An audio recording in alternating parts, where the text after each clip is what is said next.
Thank you. Thank you, Mrs. Chair, dear President, dear Mrs. Rajavi, dear friends. We are here today to speak about human rights in Iran, and unfortunately, it is clear for all of us that the state of human rights in that country is deplorable. I would just want to make two short points in this regard. The first point is on the European Union policy towards the Iranian regime. Since the current High Representative, Federica Mogherini, took office 2 years ago, the position of the European External Action Service in relation to dictatorships that seriously violate human rights has weakened, and its voice has sounded on too few occasions and too low. Suffice to say that in her several trips to Tehran and in her meetings with Iranian officials, the issue of human rights has been practically absent. And I'm sorry to say that her unnecessarily friendly and submissive attitude in her conversations with people directly involved in thousands of executions, systematic torture, and all kinds of abuses against human rights and civil liberties, people that in fact should be taken to court for crimes against humanity, is a moral discredit for herself and for the European Union in its role as promoter and defender of the values of the open society in the world.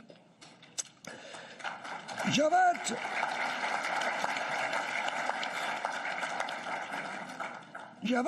Larijani, one of the three brothers who hold key positions in the regime, is in charge of the so-called Iranian Human Rights Committee.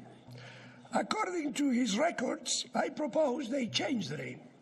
It should be called the Anti-Human Rights Committee.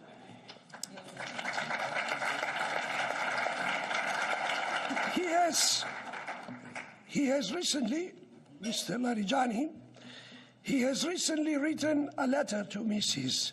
Mogherini asking her to prevent opposition activities and campaigns in Europe and block the democratic rights of the PMOI and the NCRI in exposing the crimes of the Iranian regime. For instance, this meeting. He has asked Mrs. Mogherini to forbid that we should be here.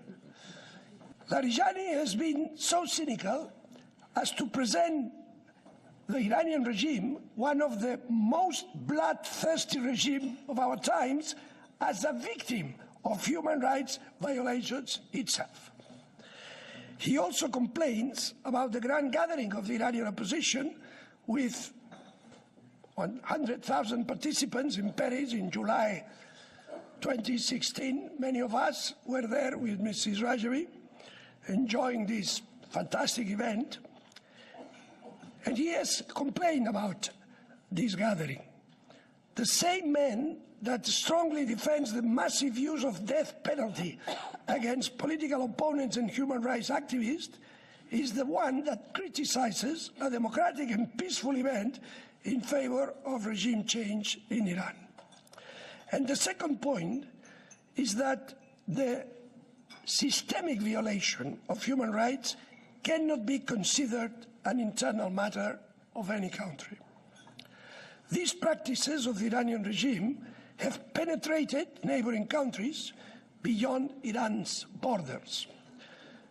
This is a regime that is extending the crimes that has been committing in its own country in the past 30 years to other territories, such as Iraq and Syria. The regime's brutal behavior, mainly the massacre of the summer of 1988 and many more atrocities, have never been brought to justice. The export of terrorism and fundamentalism, meddling in internal affairs of other countries in the region, is the implementation of the same policy of oppression and suppression that exists inside Iran to the whole of the Middle East. Once again, we must insist that there is a solution despite all difficulties. This solution is regime change to transform Iran in a sound democracy, according to the 10-point plan proposed by Iranian democratic opposition led by Mariam Rajavi. This is what European governments and the European External Action Service and Mrs. Mogherini should aim to, instead of wasting their time trying to appease a regime that will never give up its final goal. And its final goal is being the hegemonic power of the Muslim world, to impose on it its fanatical, aggressive and regressive totalitarianism. Thank you very much.